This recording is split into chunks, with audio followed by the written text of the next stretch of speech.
This old guy DIY video has to do with attempting to repair vinyl seats on a pontoon.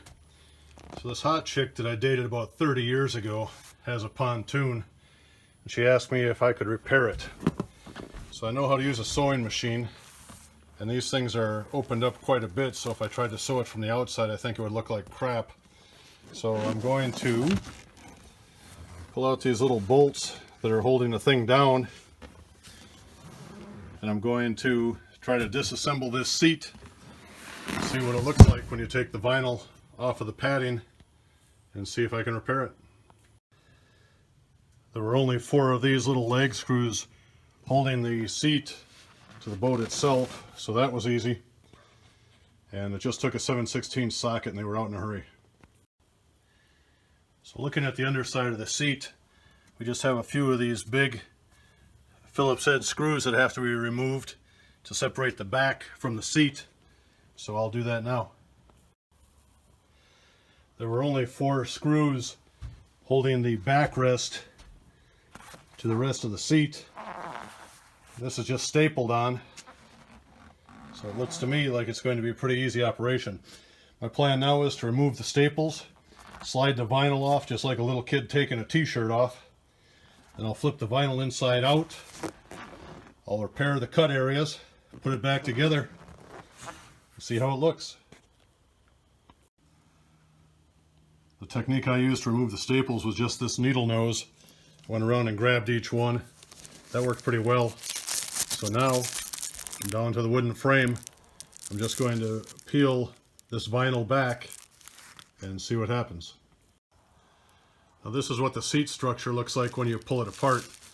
So I came up the back of the seat, I went over the top, and then it kind of folds in here, and you can see there's a piece of the vinyl fabric that's stapled here to the back of the frame.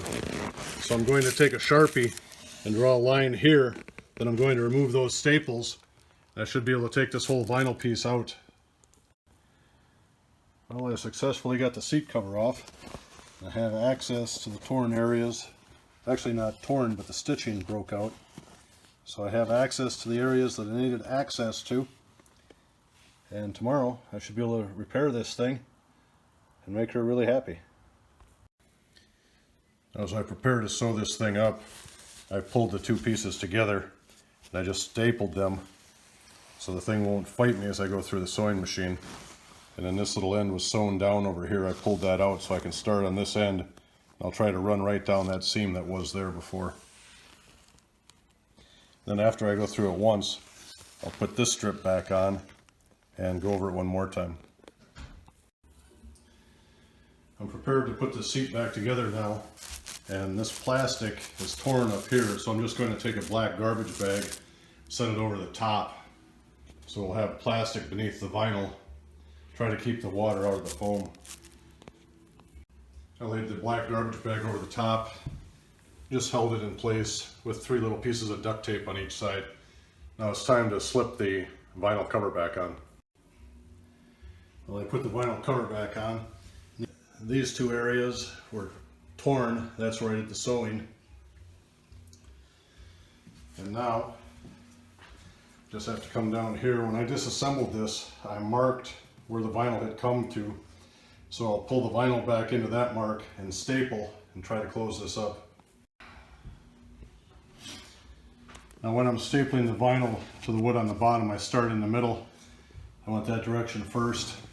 Now I'm coming over this way. I pull it out to where my Sharpie marker was and then staple it down. Well, perfect is a big word, so it certainly isn't perfect, but it's much better than it was before. So I'll give this back to her.